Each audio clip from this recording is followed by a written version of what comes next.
मेरी मत वाली सा अलबेल राम मेरे मत। ऊपर देखिए आपको राम का दर्शन होगा। अलबेल राम मेरे मत वाले श्याम, तेरी मर्जी का, संसार की मर्जी नहीं और अपनी अर्जी नहीं, केवल केवल प्रभु की मर्जी। क्योंकि प्रभु की मर्जी के बिना एक भी पत्ता नहीं हिलता। तो अगर हमें गुलाम बनना है तो संसार के नहीं बनना है। तेरी मर्जी का मैं हूं गुलाम, मेरे अलबेले राम मेरे मत वाले श्याम। बोलिए भक्त वत्सल भगवान की जय। सुखदेव जी की राजा परीक्षित को कथा सुनाई। सनकादिकों ने कहा ये राजा परीक्षित की कथा हमें सुनाए, परीक्षित जन्म की कथा सुनाए। तब कहा यदा मृधे कौरव सृंजयाना वीरेश्वतो वीरगतिं गतेषु ब्रिकोदरा विद्ध गदाभिमर्श भगनोरुदण्डे धृतराष्ट्र पुत्रे। जब कौरव पांडवों का युद्ध चल रहा था, अनेकानेक वीर वीर गति को प्राप्त हुए।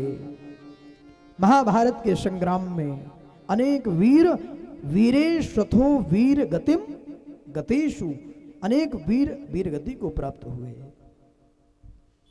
लेकिन धृतराष्ट्र पुत्र दुर्योधन के जंघा को भीम ने अपनी गदा से तोड़ दिया। भगनोर दंडे धृतराष्ट्र पुत्रे। दुर्योधन अपनी मृत्यु के एक एक क्षण गिन रहे थे, कब मौत हो जाए। लेकिन दुर्योधन का वो मित्र अश्वत्थामा, द्रोणाचार्य गुरुपुत्र अश्वत्थामा ने दुर्योधन से कहा, याद करना ए मित्र, तुम्हारी ये दुर्गति किसने की? तब दुर्योधन ने कहा, मित्र अश्वत्थामा, पांडवों के सिर को क्या तुम ला सकते हो? पांडवों से मेरी शत्रुता है। अश्वत्थामा ने कहा, तुम चिंता मत करो, मैं अभी गया और अभी ज्यों ही लाया। लेकिन याद करना, जाके राखो साइया मार सके ना को। जाके राखो साइया मार सके ना को। बलिहारी आहा, जाके राखो मार साइया मार सके ना कोई। जिसका रक्षक माधव हो, जिसका रक्षक नारायण हो, आप विचार करो, जिसका रक्षक स्वयं जगदीश हो, उसको कौन मार सकता है?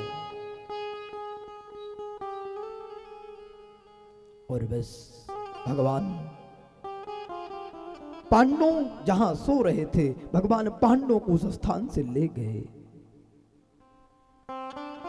अश्वत्थामा द्रौपदी के 5 पुत्रों के सिर को काट करके पांडव समझ करके ले गया। 5 पांडव को भगवान ने एक स्थान से दूसरे स्थान में सुरक्षित किया। लेकिन द्रौपदी के पुत्र जो सो रहे थे, उन्हीं के सिर को काट करके और दुर्योधन के पास ले गया और कहा, लो दुर्योधन, ये पांचों पांडवों के सिर है।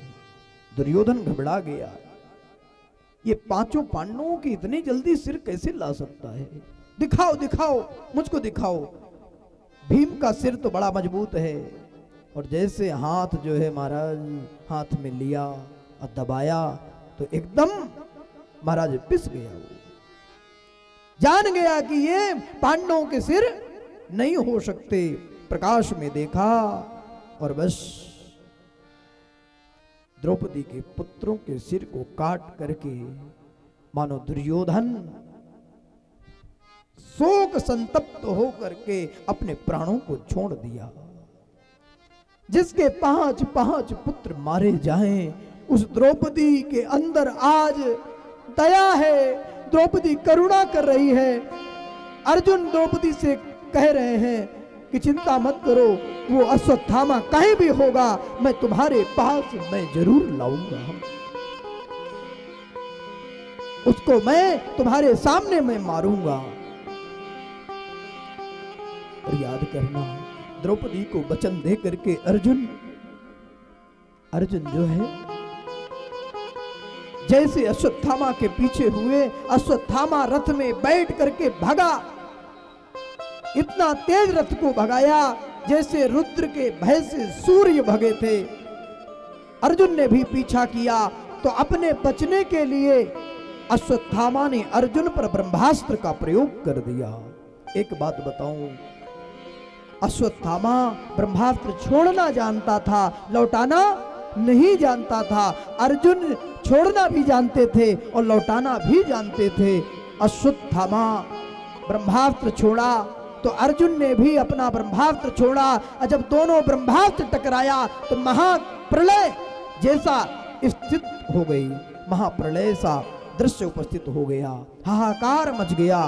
तो भगवान के आदेश से अर्जुन ने अपना ब्रह्मास्त्र अश्वत्थामा पर चलाया।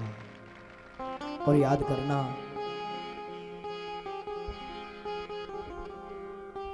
अर्जुन ब्रह्मास्त्र चलाया, अश्वत्थामा को पकड़ करके और द्रौपदी के पास ले आया, अपने डेरे में लाया और कहा, बताओ द्रौपदी, मैं इसको कितनी बार मारूं?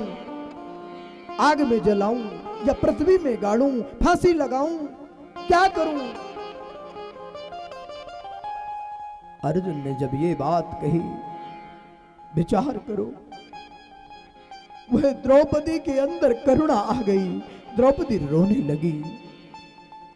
जिस माता के सामने 5 पुत्र मारे जाएं, उस माता की क्या गति होती है? लाखों लोग नर नारी देखने आए, हाय राम, ये कुत्सित कार्य किसने किया? 5 पुत्रों को किसने मारा?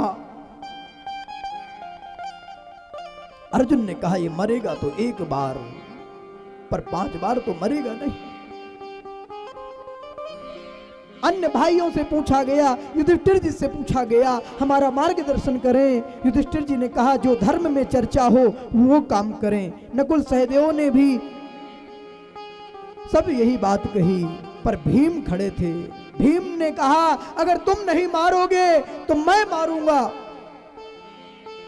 और भीम मारने के लिए, अश्वत्थामा को जैसे भीम मारने के लिए तत्पर हुए।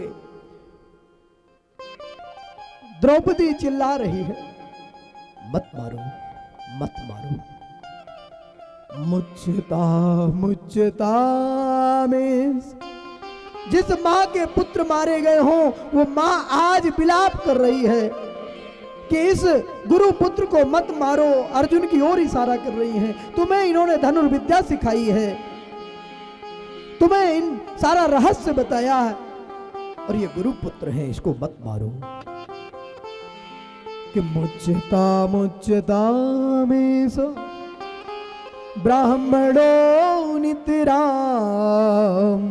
गुरु, ब्राह्मण पुत्र है, गुरु पुत्र है, इसलिए इसको मत मारो।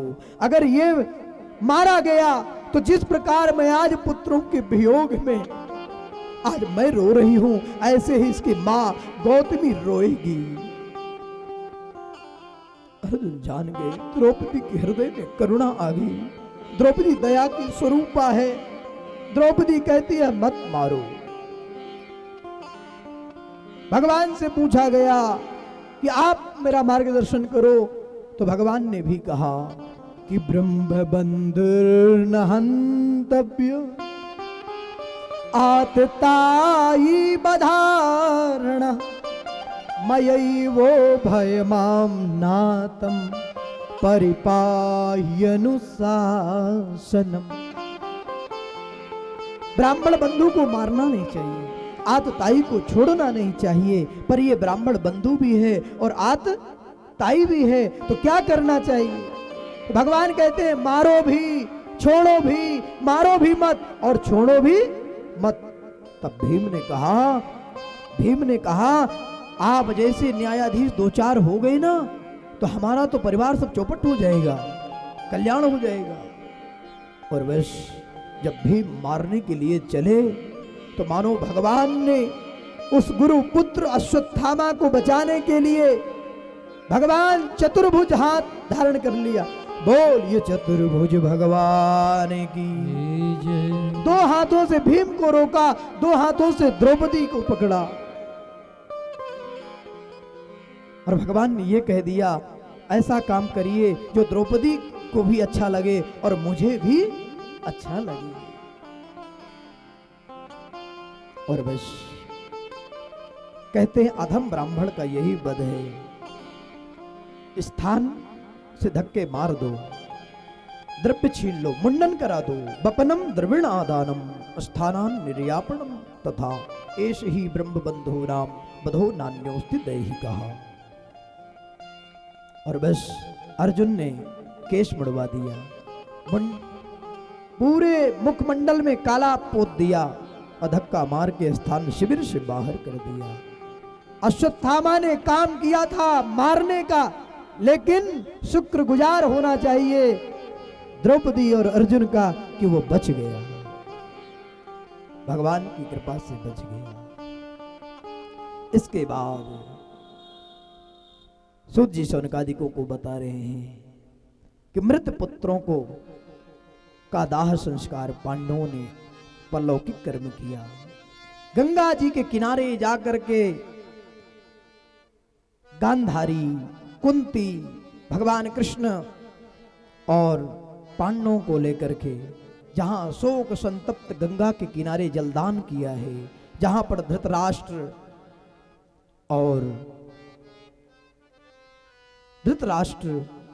कुंती, गांधारी सब वहां शोक संतप्त हो रहे थे। भगवान ने काल के बारे में बताया, उनको आत्मज्ञान दिया।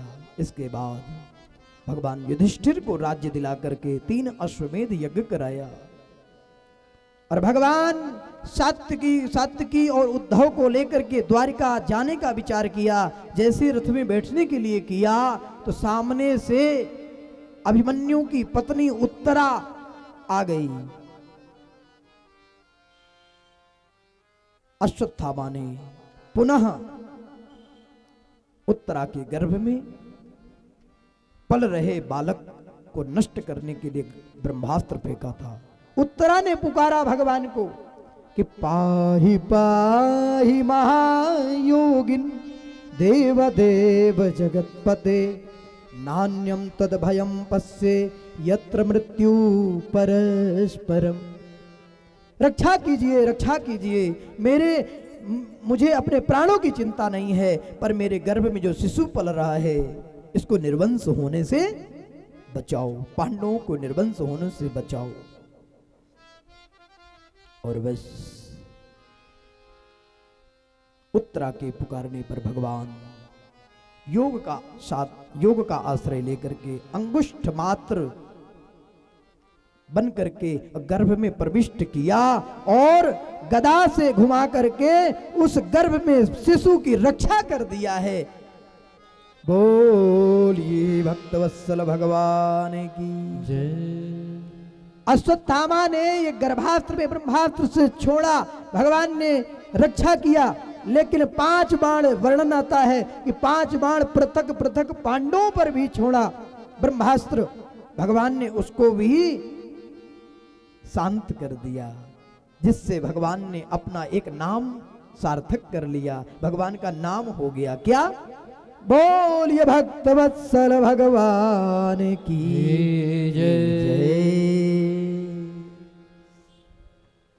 इसके बाद उत्तरा के बाद आहा, भगवान पुनः रथ में बैठने के लिए द्वारिका जाने के लिए तैयार हुए।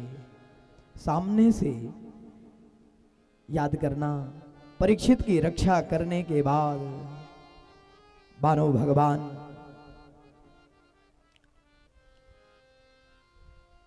कुंती सामने आकर के कुंती बुआ ने भगवान के 26 श्लोकों से स्तुति किया।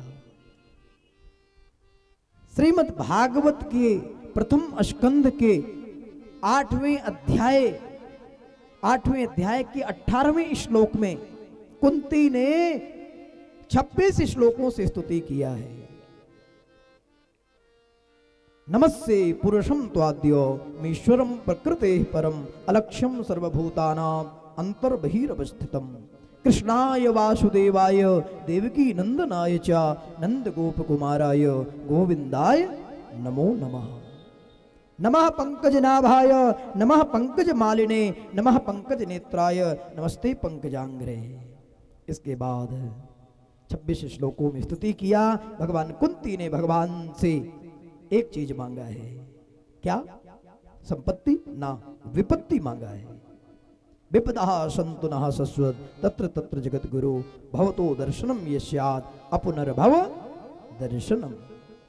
विपत्ति दो। भगवान ने कहा बुआ संपत्ति लोग मांगते हैं, संसार का व्यक्ति संपत्ति मांगता है, 5 रुपए के कपूर जला करके आरती करता है तो सबसे पहले आरती में वो मांग लेता है कि सुख संपत्ति घर आवे, कष्ट मिटे तन का स्वामी, कष्ट मिटे तन का। और फिर कष्ट मिटे तन का सुख संपत्ति आवे, सुख संपत्ति मांगता है और आप विपत्ति मांगती हो। कुंती ने कहा मुझे विपत्ति दो, मैं कुछ नहीं जानती। और प्रथम स्कंध के 8वें अध्याय में 43वें श्लोक में श्री कृष्ण कृष्ण सख वृष ऋषभावनी ध्रुग राजन वंशधरा नवर गवीरिया गोविंद गोदिज सुरार्ति हरावतार योगेश्वराखिल गुरु भगवन नमस्ते। भगवान ऐश्वर्य युक्त भगवान को प्रणाम करती हूं मैं।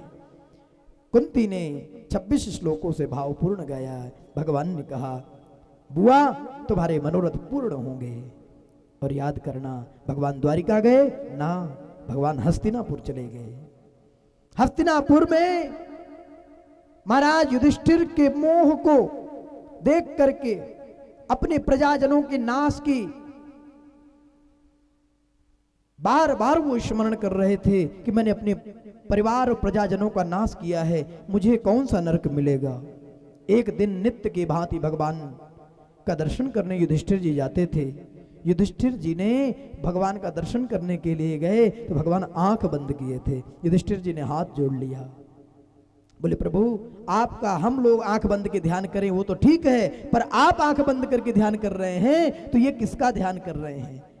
तब मानो भगवान युधिष्ठिर जी को कुरुक्षेत्र ले गए और कुरुक्षेत्र में जहां भीष्म पितामह बाणों की सैया पर लेटे हुए हैं वहां पर जो है सभी पांडवों को लिवा करके और वहीं द्रौपदी, नारद, व्यास, बड़े बड़े ऋषि महर्षि भीष्म पितामह के दर्शन के लिए गए। भीष्म पितामह ने पांडवों को स्त्री धर्म, वर्ण धर्म, आश्रम धर्म, भगवत धर्म के बारे में बताया। पांडवों की तरफ जब आंख उठाई भीष्म पितामह ने तो भगवान भीष्म पितामह ने पांडवों से कहा रोते हुए कि तुम्हारे ऊपर बहुत ही अन्याय हुआ है, लेकिन कृष्ण के रहते हुए भी तुम्हारे साथ विपत्ति का होना बड़ा आश्चर्यवान है। लेकिन भगवान की लीला क्या कहा जाए। और बस सभी धर्मों का, स्त्री धर्म, भगवत धर्म, आश्रम धर्म, वर्ण धर्म के बारे में बताया। युधिष्ठिर जी का सबका शोक धीरे धीरे जाता रहा। और इसके बाद भीष्म पितामह ने भगवान के सामने बाणों की सैया में पड़े हुए थे। 124 जन्मों का पूर्व जन्म, 124 जन्मों के पाप पुण्यों का स्मरण भीष्म पितामह को याद था। लेकिन प्रभु, मैं किस जन्म का पाप का प्रायश्चित मैं भोग रहा हूं, जरा इसको बताएं। एक बात बताऊं, भागवत में वर्णन है कि देखो, अगर सामर्थ्यवान है अपराध को होते हुए देख करके रोक सकता है तो भरसक प्रयास करना चाहिए कि उस अपराध को रोकना चाहिए। भीष्म पितामह सामर्थ्यवान थे, लेकिन जब ज्ञान यहां देने लगे पांडवों को तो द्रौपदी हंस पड़ी। द्रौपदी हंसी। भीष्म पितामह ने कहा, द्रौपदी तुम हंस क्यों रही हो? द्रौपदी ने कहा, नहीं मैं ऐसे हंस रही हूं। बोले, नहीं कुछ तो बात है, बताओ। लोक लज्जा को छोड़ के तुम अपनी बात बताओ।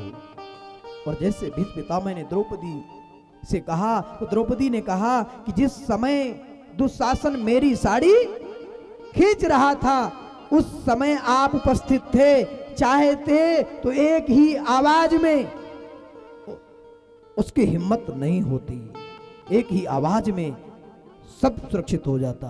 लेकिन आपके अंदर सामर्थ्य था, लेकिन फिर भी आपने नहीं रोका। तो मुझे लगता है कि जो आप अब ज्ञान दे रहे हो, वर्ण धर्म, स्त्री धर्म, भगवत धर्म, आश्रम धर्म, वो ज्ञान आपको तब नहीं था। तो भीष्म पितामह ने रोते हुए द्रौपदी से कहा, सच है द्रौपदी, सच कह रही हो। जैसा खावे अन्न वैसा होवे मन, जैसा पीवे पानी वैसा हो ये वाणी। तुम सच कह रही हो। उस समय मेरी मति दूषित हो गई थी। मैंने दुर्योधन के अन्याय पूर्वक कमाए हुए उस अन्न को मैंने ग्रहण किया तो मेरी मति मलिन हो गई। अब मैं तुम्हारी रक्षा नहीं कर सका। मैं देखता रहा, लेकिन जब अर्जुन के बाण मेरे रोम रोम में लगा और मेरे बाण से ये अशुद्ध रक्त निकल गया तो मुझे लगता है मैं विशुद्ध हो गया हूं और मैं तुमको ज्ञान दे रहा हूं। एक बात बताऊं, अगर सामर्थ्य है तो रोकना चाहिए, नहीं उसका दोषी देखने वाले को भी दोष लगता है, वो दोषी होता है। एक बात बताऊं, भागवत के भीष्म ने अपने सामर्थ्य होने के बाद भी उस अपराध को नहीं रोका, इसलिए भागवत के भीष्म को बाणों की सैया में सोना पड़ा। पर मानस के जटायु को देखो, सामर्थ्य था, रावण से युद्ध किया, भले ही उसके पंख काट दिए गए हों, लेकिन वो अंत तक लड़ाई लड़ा है और मानस के जटायु को भगवान राम की गोद मिली है और भागवत के भीष्म को बाणों की सैया में सोना पड़ा। और बस भीष्म पितामह भगवान की ओर देखा। भगवान कहते हैं, अरे आप अगर जीना चाहते हो तो अभी और जी सकते हो, इच्छा मृत्यु का वरदान है। लेकिन भीष्म पितामह कहते हैं, अब जीने की तमन्ना नहीं है, देहांत काले तुम सामने हो, अब मुरली बजाते मन को लुभाते, यह गीत गाकर तननाथ त्यागूं, गोविंद दामो दरमाधव वेती। अब जीने की तमन्ना नहीं है, बस एक दृश्य मुझे याद आ रहा है प्रभु, वो छवि मेरे अंदर से नहीं जा रही है। भीष्म पितामह रोते रोते भगवान के सामने, वहां नारद महर्षि, व्यास, पांडव, द्रौपदी सब खड़े हैं और उस समय भीष्म भीष्म पितामह कह रहे हैं, एक छवि नहीं जा रही अंदर से। कौन सी? स्वनिगममपहाय मत प्रतिज्ञा मृतमधिकर तुम अवप्लुतो रथस्थः धृतरथ चरणोभ्याचल विगुः हरिरिवहन्तुमिभं गतोत्तरीयः। 11 श्लोकों से, पुष्पिताग्रा छंदों से एकादशी के दिन भीष्म पितामह ने ये पंक्ति याद की और कहा भगवान से कि मेरी वह दृश्य मुझे याद आ रहा है जिस समय आपने महाभारत के संग्राम में आपने एक संकल्प लिया था कि जिस एक तरफ मैं रहूंगा एक तरफ मेरी सेना रहेगी और जिस तरफ मैं रहूंगा कोई भी अस्त्र शस्त्र ग्रहण नहीं करूंगा। लेकिन मैंने भी संकल्प कर लिया था कि अगर मैं आज जो हरि शस्त्र ना गहाऊं तो लाजो गंगा जननी को शांतनु सुत ना कहाऊं। मैंने भी प्रतिज्ञा किया था अगर आपको अस्त्र शस्त्र न उठवा दिया तो मैं भी शांतनु बिहारी भीष्म नहीं। और आपने अपने भक्त भीष्म पितामह की रक्षा के लिए, संकल्प की रक्षा के लिए आपने अपनी प्रतिज्ञा तोड़ दी और आपने अपनी प्रतिज्ञा तोड़ करके मानो त्रयोलोकाश्च कंपिरे, तीनों लोक कंपित हो गए जब आप अपनी प्रतिज्ञा तोड़ दिए। रथ का पहिया उठा करके और आपने अर्जुन की रक्षा के लिए आपने मुझे मारने के लिए तैयार हुए, मैंने अपने अस्त्र शस्त्रों को वैसे ही रख दिया क्योंकि आपने अपने भक्त की प्रतिज्ञा को रखने के लिए आप अपनी प्रतिज्ञा तोड़ देते हैं। बोलिए भक्त वत्सल भगवान की जय। और बस देखते देखते भीष्म पितामह के शरीर से एक ज्योति निकली है और वो ज्योति भगवान पर विद्यमान हो गई। भीष्म पितामह का प्रयाण हुआ, मोक्ष हुआ। बोलिए भक्त वत्सल भगवान की जय। भीष्म पितामह की अंत्येष्टि इत्यादि हुई। इसके बाद भगवान कुछ दिन तक और जो है हस्तिनापुर में रहे बंधुओं के कहने पर। लेकिन भगवान अब आगे की लीला को संपन्न करने के लिए भगवान द्वारिका की ओर प्रस्थान करते हैं।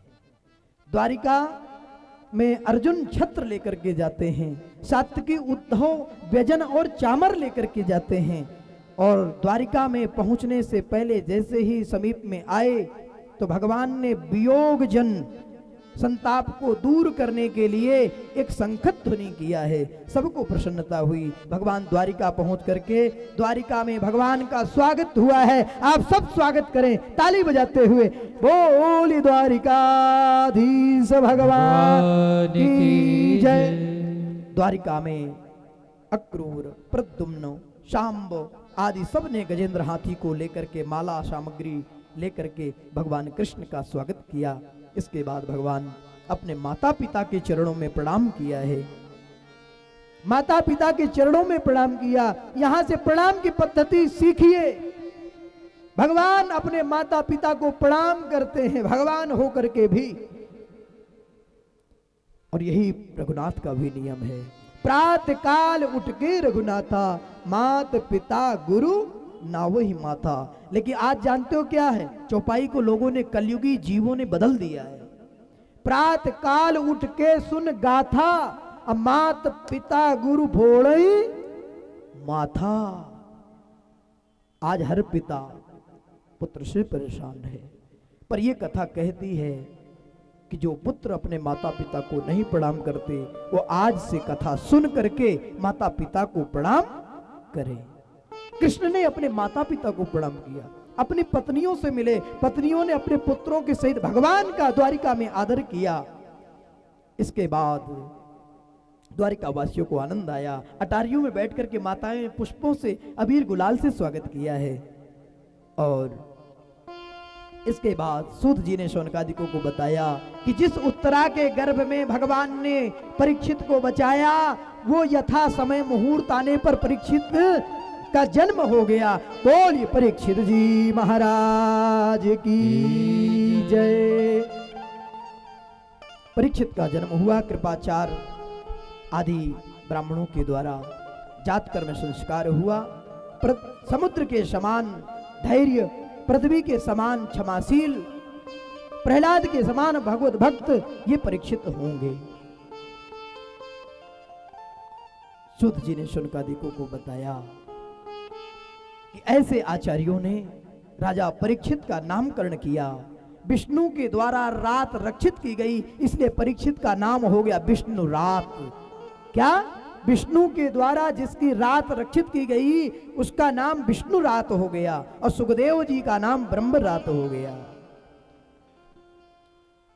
और बस युधिष्ठिर जी को इधर बार बार अपशकुन हो रहे हैं, बायां अंग पड़क रहा है, हृदय में कंपन हो रहा है, सामने से कुत्ता आकर के रो रहा है।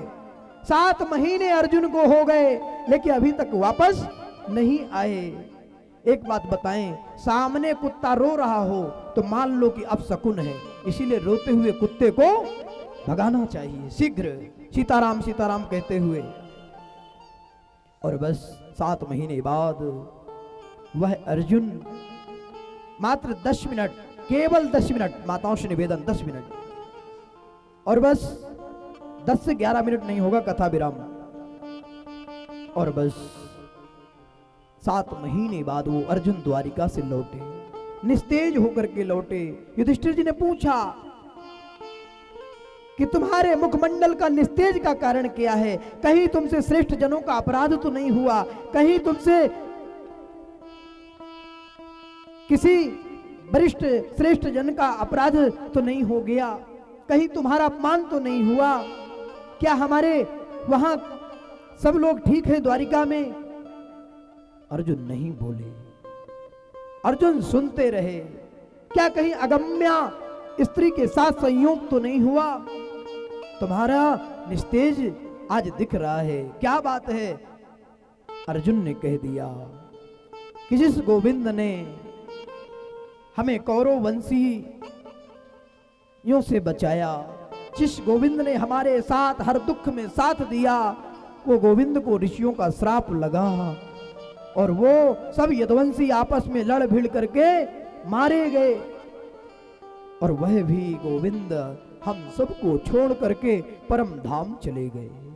और जैसे परम धाम सुना युधिष्ठिर जी ने, ये बात कानों में, कुंती के कानों में पहुंच गया। कुंती ने कृष्ण कृष्ण, अब मेरे प्राण चले गए। अब कृष्ण कृष्ण कह करके प्राणों को छोड़ दिया। और बस युधिष्ठिर जी ने हिमालय जाने का विचार किया।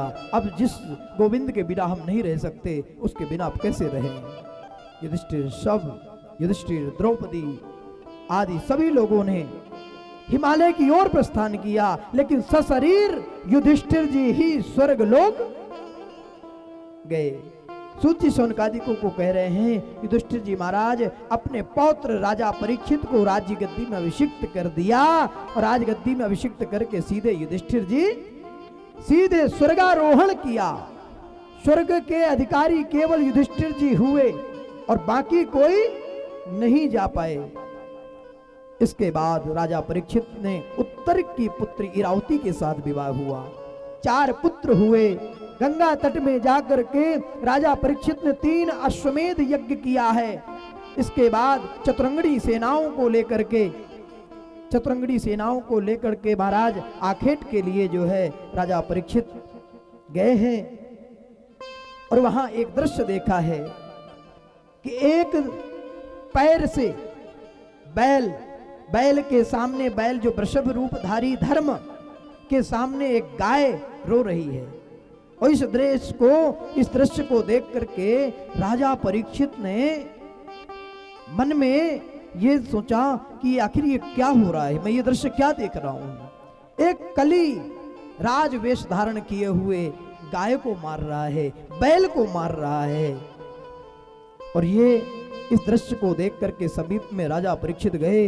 राजा कली को राजवेश में देख करके डांट लगाई, फटकार लगाई और कहा, तू कौन है? मेरे राज्य से हट जा। और मारने के लिए तैयार हुए तो वो कली राजवेश को हटा करके राजा परीक्षित के चरणों में आ गया। राजा परीक्षित कहते हैं, मेरे बाबा युधिष्ठिर जी कहा करते थे कि तुम्हारे राज्य में कोई भी शरणागत आ जाए तो शरणागत में आए हुए की रक्षा जरूर करना, तो मैं तुमको तुम्हारी रक्षा कर रहा हूं। 4 जगह स्थान दे दिया, किसको? कलयुग को। द्यूतम पानम स्त्रिया शूना यत्रा धर्मश्चतुर्विधा। जहां जुआ होगा, जहां मदिरा होगा, मदिरा का पान होगा, वहां तुम्हारा वास है। जुआलय में, मदिरालय में, वैश्यालय में और हिंसालय कसाई खाना में 4 जगह वास दे दिया परीक्षित ने कलयुग को। कलयुग ने हाथ जोड़ा, पुनश्च याचमानाय, पुनः याचना करने पर सोने में वास दे दिया। और राजा परीक्षित सोने का मुकुट धारण किए थे तो कलयुग ने उनके सोने में विराजमान हो गए। और वही राजा परीक्षित शिकार करने के लिए जब जंगल में गए तो समीक मुनि के आश्रम में पानी मांगा, समीक मुनि ने जल नहीं दिया तो मरा हुआ सर्प धनुष की नोक से उठा करके मरे हुए सर्प को समीक मुनि के गले में डाल दिया। समीक मुनि के पुत्र श्रृंगी को पता चल गया। श्रृंगी बालकों के साथ खेल रहा था कौशिकी नदी किनारे। मालूम चला कि कोई राजा आए थे, मेरे पिता के गले में मरा हुआ सर्प डाल दिया। जल लिया और वहीं सांप दे दिया।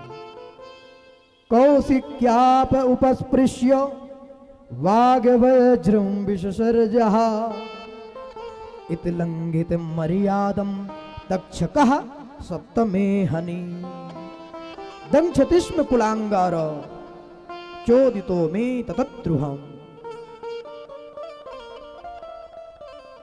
जो इस मर्यादा का उल्लंघन किया हो उसको यही तक्षक 7वें दिन डसे सांप देकर के अपने आश्रम में आया और रोया तेजी से। उस रोने की आवाज को सुन करके, श्रृंगी की रोने की आवाज को सुन करके उनके पिता समीक की समाधि खुल गई और कहा, बेटा क्यों रो रहे हो?